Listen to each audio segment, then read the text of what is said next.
چورے والے پیر نہ پیار دے دینے، ایک نظر کر دینے تے تار دے دینے، چورے والے پیر نہ پیار دے دینے۔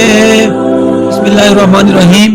السلام علیکم ناظرین اکرام، آج کی ویڈیو میں ہم آپ کو حضرت بابا جی فقیر محمد چوراہی کی کرامات اور ان کی زندگی کے بارے میں بتائیں گے۔ جو ہمارے چینل پہ نیو ہے سبسکرائب کریں تاکہ ہر آنے والی ویڈیو کا نوٹیفیکیشن آپ تک جلد سے جلد پہنچ سکے۔ ناظرین اکرام، خواجہ سید فقیر محمد چوراہی نے برصغیر میں شیخ احمد سرہندی کے بعد سلسلہ نقشبندیہ کو بہت ترویج دی۔ نام حضرت پیر سید فقیر محمد گیلانی چوراہی، لقب حاجی گل، اور لوگ عقیدت و محبت سے بابا جی سرکار کہہ کر پکارتے تھے۔ آپ کی پیدائش 1213 ہجری کے مطابق 1398 عیسوی رضائی شریف نزدہ وادی 13 افغانستان میں ہوئی، جب آپ کے والد نور محمد طیراہی کا وہاں قیام تھا، جبکہ اس وقت آپ کے جد امجد خواجہ فیض اللہ بقید حیات تھے۔ اپنی والدہ ماجدہ کا دودھ نہ پیتے تھے۔ یہ معاملہ سن کر جد امجد خواجہ محمد فیض اللہ تشریف لائے تو آپ کے روئے انور کو دیکھ کر فرمایا کہ یہ تو ابھی سے اپنا حصہ طلب کرتے ہیں۔ چنانچہ انہوں نے اپنی زبان مبارک آپ کے منہ میں ڈال دی، اسے آپ دیر تک چوستے رہے اور پھر والدہ ماجدہ کا دودھ پینا بھی شروع کر دیا۔ اس طرح سے سلسلہ عالیہ نقشبندیہ مجددیہ کی مبارک عظیم نسبت روئے زوال سے ہی آپ کو عنایت فرما دی گئی۔ جد امجد نے ارشاد فرمایا کہ یہ لڑکا بڑا نیک وقت ہوگا اور اس کے وجہ سے خلق خدا کو بہت فیض پہنچے گا۔ آپ کا چہرہ مبارک اسی روز سے انوار الہی کی آبنویوں سے آفتاب و مہتاب کی طرح چمکتا تھا۔ آپ کے والد صاحب ظاہری و باطنی تعلیم سے ہراساں تھے۔ قرآن و حدیث فقہ کی تعلیم انہوں سے حاصل کی۔ تصوف سے بچپن سے ہی شغف تھے۔ اکثر بزرگان دین کی تصوف کی کتب کا مطالعہ کرتے، فقہ پر بہت عبور حاصل تھا۔ جب کبھی کوئی شرعی مسئلہ دریافت کیا جاتا، چاروں ائمہ کے مسالک کا ذکر فرماتے۔ چونکہ خود حنفی تھے، عمل فقہ حنفی پر فرماتے۔ آپ کی علمیت کا یہ حال تھا کہ قرآن مجید کی ایک ایک حرف کے جداجد اسرار و مواز بیان فرماتے تھے، جسے سن کر بڑے بڑے علماء انگیشت بدنداؤ رہ جاتے تھے، اپنے وقت کے ابدال شمار کیے جاتے تھے۔ آپ کو وہ کمالات حاصل تھے جو دوسروں کو اشیر بھی نصیب نہ ہوئے تھے۔ اتباع سنت، آپ کا اٹھنا بیٹھنا چلنا ٹھہرنا سب کچھ اتباع سنت میں ہوتا۔ خلاف شرعی ہر کام سے نفرت کرتے تھے۔ نماز پابندگی کے ساتھ باجماعت ادا کرنا معمول تھا۔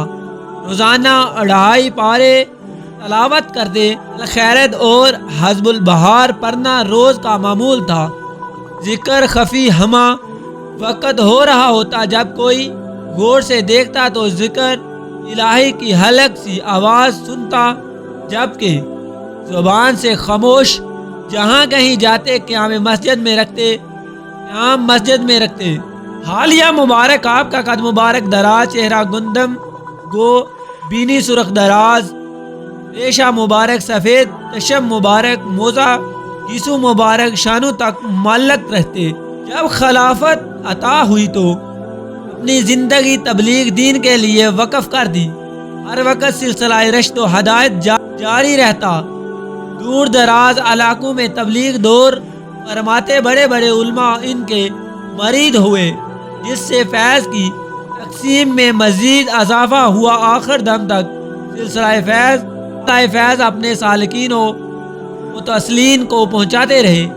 چاروں سلسلہ سے اجاز آپ چاروں سلاسل طریقت نقشبندیہ، قادریہ، چشتیہ، سہروردی یہ صاحب معجز و وارث ارشاد تھے، لیکن صرف نقشبندیہ طریقت میں بیعت فرماتے۔ آپ کو اشعار سے بھی اسی قدر دلچسپی تھی۔ بعض اوقات صرف بیعت فرما کر خلیفہ سے حلقہ کرواتے، انوار ترائی کے مطابق ان کے خلیفہ کی تعداد 9 لاکھ جبکہ خلفاء کی تعداد زیادہ تھی۔ خواجہ غلام محی الدین بابلی شریف ضلع گجرات، سید جماعت علی شاہ علی پور، حاجی جماعت علی شاہ لاسانی، مولوی محمد حسین پسروری، مولوی غلام محمد بگوئی، امام شاہی مسجد لاہوری، حافظ عبدالکریم عیدگاہ راولپنڈی، محمد حسین گجرات، مولوی غلام نبی قریش چک عریشہ ضلع سیالکوٹ، مولوی غلام یوسف سید اکبر شاہ راجہ شیر بزخان موزہ بڑکی تحصیل گجر خان ضلع راولپنڈی، حافظ فتح دین رنگپوری، حافظ فتح دین رنگپور سیالکوٹ، مولانا مست علی موزہ موترانوالی ضلع سیالکوٹ۔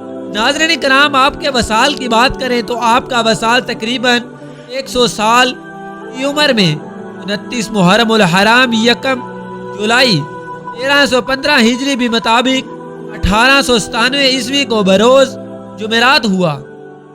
ان کا مزار چورا شریف ضلع اٹک میں ہے۔ آج کی ویڈیو میں ہم نے آپ کو خواجہ نور محمد چوراہی کے بارے میں بتایا۔ امید کرتا ہوں آپ کو ویڈیو پسند آئی ہوگی۔ ویڈیو کو لائک، کمنٹ اور چینل کو سبسکرائب کریں تاکہ ہر آنے والی ویڈیو کا نوٹیفیکیشن آپ تک پہنچتا رہے۔ ملتے ہیں ایک نئی اور اچھی ویڈیو کے ساتھ، تب تک کے لیے اللہ حافظ۔